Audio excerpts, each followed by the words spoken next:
As you will have picked up from earlier this morning, our theme that we're thinking about on this Sunday morning is finding hope for the future.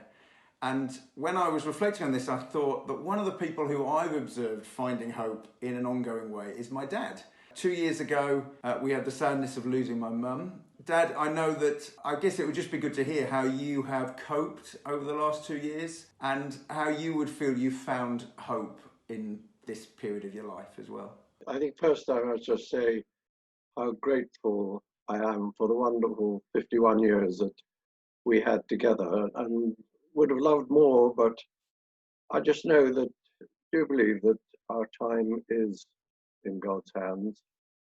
And the wonderful thing is I know that Mum is in his presence, where there is fullness of joy, and that is a wonderful comfort and assurance. Obviously, it was a great shock, and it's strange because each day, in a way, seems much longer.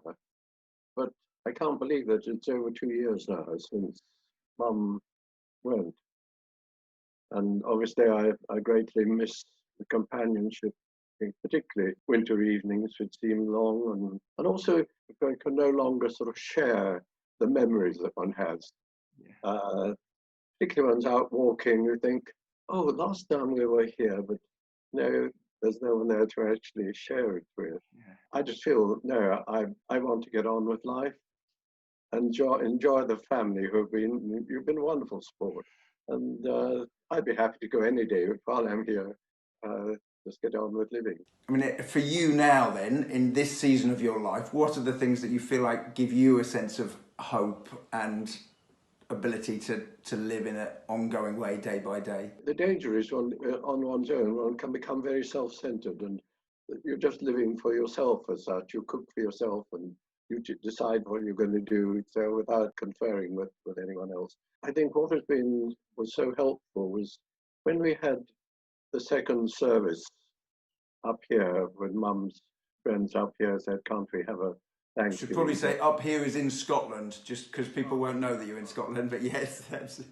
When you spoke so helpfully on John 14, and you spoke of Jesus' promises, not just of his peace and the place that he's preparing for us, but that we wouldn't be left alone, that his presence would return by his Spirit to be with us.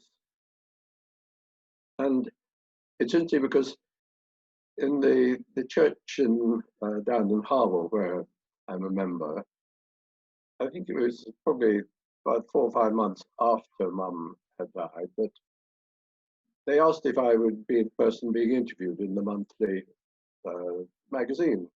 So I agreed to that. And in that, I just explained how I enjoyed walking, and just felt that I said, you won't see me walking alone for long. I'm going to get a dog. But practically, that really wasn't viable. The fact either I couldn't really train a puppy, and if I got a rescue dog, the fact they go you're out for not 3 hours, 5 hours. So it wasn't realistic. But what more and more I have just sensed is that I don't walk alone, that his presence there's just an assurance of his presence that is a great support and comfort, just looking ahead day by day. Well, I think that's an amazing testimony. I have to say, I've seen the reality of that just in your life, Dad, and you're an inspiration to me and to the rest of the family, and I know to many other people as well, and really appreciate you just sharing a little bit of how this time has been for you. So thank you. Well, it's been a joy. Thanks, Dad.